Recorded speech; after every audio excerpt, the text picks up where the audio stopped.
नमस्कार दोस्तों, स्वागत है आप सभी का हमारे यूट्यूब चैनल आर के योजना पर। पेंशन से संबंधित एक और नया ताज़ा अपडेट लेटेस्ट न्यूज़ आप सभी पेंशन धारकों के लिए लेकर हाजिर हो चुके हैं। चाहे आप दिव्यांग, विधवा, वृद्धावस्था या कुष्ठावस्था में से किसी भी एक पेंशन का लाभ ले रहे हैं, आज की यह जानकारी आपके लिए बहुत ही ज़्यादा महत्वपूर्ण है, क्योंकि आज हम बात कर रहे हैं ई-केवाईसी को लेकर। ध्यान से समझिएगा, एक होता है केवाईसी, एक होता है ई केवाईसी। दोनों के बारे में आपको जानकारी मिलने वाली है। ई केवाईसी क्या आपको फिर से कराना होगा, यानी कि पेंशन धारकों को। अब यहाँ पर देखिए, इन लाभार्थियों के लिए अनिवार्य है, यानी कि किन लाभार्थियों के लिए, पेंशन धारकों के लिए ई केवाईसी कराना अनिवार्य है, किन को ज़रूरत है, किन की ज़रूरत नहीं है। और 3,000 रुपये, 6,000 रुपये किन लाभार्थियों को फरवरी महीने में सरकार देने जा रही है। भविष्य में, यानी कि भविष्य में इन्हें नहीं दी जाएगी पेंशन। अब कौन से वे पेंशन धारक हैं जिन्हें भविष्य में पेंशन का लाभ नहीं दिया जाएगा, पेंशन बंद होने जा रही है। ये संपूर्ण जानकारी आज आपको इस वीडियो के माध्यम से मिलने जा रही है। वीडियो की शुरुआत करने से पहले हमारा आपसे निवेदन है, यदि आप हमारे चैनल पर पहली बार आए हैं तो चैनल को सब्सक्राइब कर लीजिएगा। साथ ही दोस्तों, बेल आइकन के बटन को प्रेस करना ना भूलें, ताकि जो हमारी वीडियो का नोटिफिकेशन है वह सबसे पहले आपको प्राप्त हो और आप सबसे पहले ही उसका लाभ उठा सकें।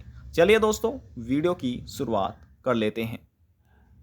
देखिए दोस्तों, आज हम बात कर रहे हैं कि ई केवाईसी क्या होता है और ई केवाईसी क्यों पेंशन धारकों के लिए अनिवार्य है, किन लोगों को कराना है और किन पेंशन धारकों को नहीं कराना।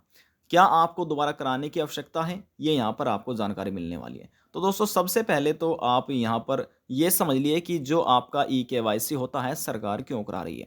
दोस्तों, जितने भी पेंशन धारक हैं सभी को ई केवाईसी कराना अनिवार्य रूप से कराना ही होगा। अनिवार्य इसलिए है क्योंकि गवर्नमेंट को पता हो जाएगा कि आप पेंशन योजना के पात्र हैं या फिर नहीं हैं। जैसे ये आपका ई केवाईसी पूरा हो जाता है तो गवर्नमेंट को पता चल जाएगा कि ये पेंशन धारक जो है वह पात्र व्यक्ति हैं या फिर अपात्र हैं। जैसे उनको मालूम हो जाता है तो फिर वे डिसाइड करेंगे यहाँ पर कि आपको पेंशन देनी है या फिर नहीं देनी है। क्योंकि आप देखिए दोस्तों, ये ई केवाईसी का मतलब होता है आपका आधार प्रमाणीकरण यहाँ पर कराया जा रहा है। अब जिनका आधार प्रमाणीकरण हो चुका है, यदि वह पात्र पाए जाते हैं तो आपको पेंशन का लाभ भविष्य में मिलता रहेगा। और यदि ई केवाईसी के बाद आप अपात्र पाए जाते हैं तो आपको पेंशन नहीं दी जाएगी। तो यहाँ पर आपका ये आधार प्रमाणीकरण है। अब दोस्तों देखिए, जो आपका आधार होता है वह आपके बैंक में भी लिंक होता है, आपका आधार।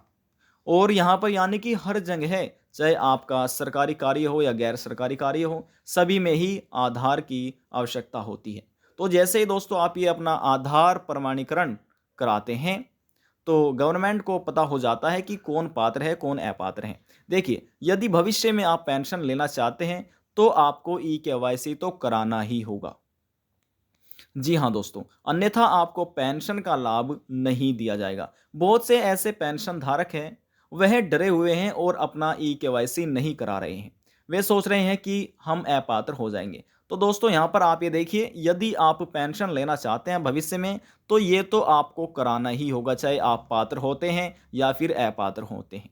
ये नियम सरकार ने बनाया हुआ है सभी पेंशन धारकों के लिए। अब कुछ राज्य सरकार ऐसी हैं जिनमें जीवन सत्यापित किया जा रहा है। जीवन सत्यापित इसलिए हो रहा है, वहां पर जीवन प्रमाणीकरण इसलिए मांगा जा रहा है क्योंकि सरकार को पता चल सके कि किन पेंशन धारकों की मृत्यु हो चुकी है और कौन अपात्र हैं और किन लोगों को पेंशन का लाभ देना चाहिए। दोस्तों, ये समझ लीजिए कि सरकार का यह तात्पर्य है, जो पात्र व्यक्ति होंगे उन्हीं को ही भविष्य में पेंशन दी जाएगी। अब जो अपात्र हैं उनकी पेंशन बंद हो रही है, ये सरकार यहाँ पर कार्य कर रही है। अब दोस्तों, आप समझ जा चुके होंगे क्यों सरकार ई केवाईसी करा रही है। अब दोस्तों, ये तो था ई केवाईसी, लेकिन अब कुछ ऐसे पेंशन धारक हैं जिनके मन में विचार चल रहा है। हमारे पास कमेंट भी आ रहे थे, क्या सर ई केवाईसी दोबारा भी हमें कराना होगा।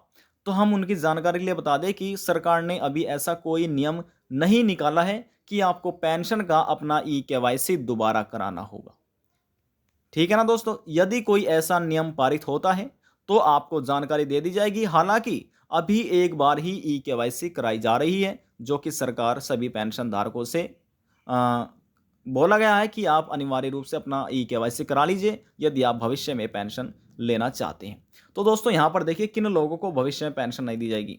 यानी कि जो अपात्र पाए जाते हैं उनकी तो पेंशन हमेशा के लिए बंद हो जाएगी। तो अब ये समझिए कि किनको अपना ई-केवाईसी कराने की आवश्यकता नहीं है। जी हाँ दोस्तों, जिन पेंशन धारकों ने वर्ष 2022 के अंतर्गत या उससे पहले अपना ई-केवाईसी करा लिया, यानी कि दिसंबर 2021 में या फिर आप 2022 में कभी भी अपना ई-केवाईसी कराया है, या फिर आपने अभी तक नहीं कराया, कराना चाहते हैं अपनी पेंशन का ई-केवाईसी, तो आप करा सकते हैं। आपको एक बार ही कराना होगा। लेकिन जिन्होंने पहले करा लिया है उनको दोबारा अपना ई-केवाईसी पेंशन का कराने की आवश्यकता नहीं होती है। अब दोस्तों ये तो आपकी पेंशन का ई-केवाईसी था, पेंशन ई-केवाईसी। अब यहाँ पर आप देखिए एक होता है आपका बैंक केवाईसी। बैंक केवाईसी ये सभी पेंशन धारकों को कराना अनिवार्य है। इसलिए अनिवार्य हो जाता है क्योंकि जो पुराने पेंशन धारक है, काफ़ी समय ज़्यादा पुराना बैंक खाता है, उन्होंने अपना बैंक केवाईसी नहीं कराया है। तो ये होता है कि आपका खाता बंद होने की संभावना ज़्यादा हो जाती है। जब आप अपनी ट्रांजैक्शन नहीं कर पाते हैं, यानी कि लेन-देन नहीं कर पाते हैं, तो यहाँ पर बैंक खाता बंद होने की संभावना ज़्यादा हो जाती है। तो वहाँ पर आपका बैंक केवाईसी माँगता है। यानी कि बैंक खाता आपका केवाईसी माँगता है, और बैंक केवाईसी कराने के लिए जो डॉक्यूमेंट आते हैं, वह सबसे पहले आपका आधार आता है, यानी कि आधार कार्ड। दूसरा आता है आपका पैन कार्ड। और जो तीसरा डॉक्यूमेंट है, वह इसमें आपका मोबाइल नंबर आता है। मोबाइल नंबर इसलिए ज़रूरी हो जाता है कि जब भी सरकार द्वारा पेंशन आपके बैंक खाते में ट्रांसफ़र की जाती है, उसका मैसेज आपके फ़ोन पर आ सके और आपको मालूम हो जाए कि हमारे खाते में इस तारीख में पेंशन आ चुकी है। तो दोस्तों ये कार्य आप समझ ही जा चुके होंगे। अब यहाँ पर समझिए कुछ ऐसे पेंशन धारक हैं कि वे बोलते हैं हमने अपना ई-केवाईसी भी करा लिया है। ई-केवाईसी करा लिया है, बैंक केवाईसी करा लिया, लेकिन पेंशन नहीं आ रही है। तो दोस्तों आपने अपने बैंक का केवाईसी कराया, अपनी पेंशन का ई-केवाईसी कराया है, लेकिन दोस्तों यहाँ पर आपने ये नहीं देखा कि हमारे आवेदन फार्म में, पेंशन एप्लीकेशन फार्म में कोई गलतियाँ हैं या फिर नहीं है। यदि गलती पाई जाती है तो इन गलतियों की वजह से आपकी पेंशन रुक सकती है।